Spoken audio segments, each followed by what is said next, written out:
ఈ జీవోలో ఏం చెప్తుందంటే ప్రభుత్వము ఇప్పటి వరకు Telangana state industrial infrastructure corporation అనేటటువంటిది ఒక ప్రైవేట్ లిమిటెడ్ కంపెనీగా ఉన్నది. ఇప్పుడు దాన్ని రేవంత్ రెడ్డి గారి ప్రభుత్వం నిర్ణయం తీసుకొని పబ్లిక్ లిమిటెడ్ కంపెనీ కింద మార్చడం జరిగింది. మరి ఏం మార్పు వస్తుంది ప్రైవేట్ లిమిటెడ్ కంపెనీ నుంచి పబ్లిక్ లిమిటెడ్ కంపెనీ చేస్తే అంటే ఇంకా 1000 కోట్లు ఎక్కువ రుణాలు తీసుకొచ్చేటటువంటి అవకాశం ఉంటుంది. మొత్తం తెలంగాణలో ఉన్నటువంటి 1,75,000 ఇండస్ట్రియల్ ఐడెంటిఫైడ్ భూములు ఏవైతే ఉన్నాయో వాటినన్నిటిని కూడా స్టాక్ ఎక్స్చేంజ్లో కుదవబెట్టేటటువంటి అవకాశం వస్తుంది. అందుకోసమే ప్రైవేట్ లిమిటెడ్ కంపెనీ ఉన్నటువంటి టీఎస్ఐఐసిని ఇలా పబ్లిక్ లిమిటెడ్ కంపెనీగా రేవంత్ రెడ్డి గారు మార్చడం జరిగింది. మార్చడంతోనే దీంట్లో ఏమొచ్చింది, ఇదే జీవోలో చెప్తారు. మార్చుతూ వాళ్ళు నిర్ణయం తీసుకుంటే ఏమొచ్చిందంటే the company got listed on 11/12/2024 at National Stock Exchange and the company status got changed to high value debt listed entity.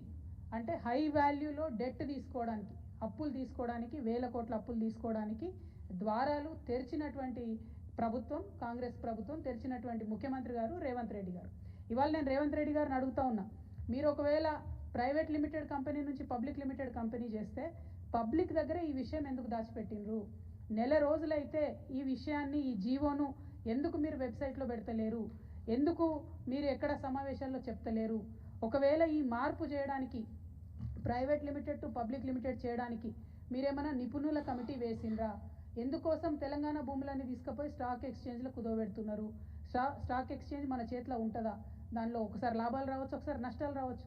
ఒకవేళ నష్టం వస్తే తెలంగాణలో మనం జమ చేసి పెట్టుకున్నటువంటి 1,75,000 ఎకరాలు వాటి భవితవ్యం ఏంటిది? మన పిల్లల భవిష్యత్ ఎట్లా? రేపు ఎవరైనా కొత్తగా పెట్టుబడులు పెడతామని వస్తే వాళ్ళకి ఏం భూములు ఇస్తాం, మనము ఎట్లా ఫెసిలిటీస్ క్రియేట్ చేస్తాము? అంటే మీరు తెలంగాణ రాష్ట్ర భవిష్యత్తు మీద ఏమాత్రం ఆలోచన లేకుండా డైరెక్ట్గా పబ్లిక్ లిస్టెడ్ కంపెనీ చేసి దీన్ని స్టాక్ ఎక్స్చేంజ్లో లిస్ట్ చేయడం అన్నది చాలా దారుణం. ఈ విషయాన్ని ప్రజలకు చెప్పకపోవడం అన్నది మరింత దారుణం. నేను ఇవాళ ప్రశ్నిస్తూ ఉన్నాను, మీరు ఎందుకు ఈ మార్పు చేసిండ్రు?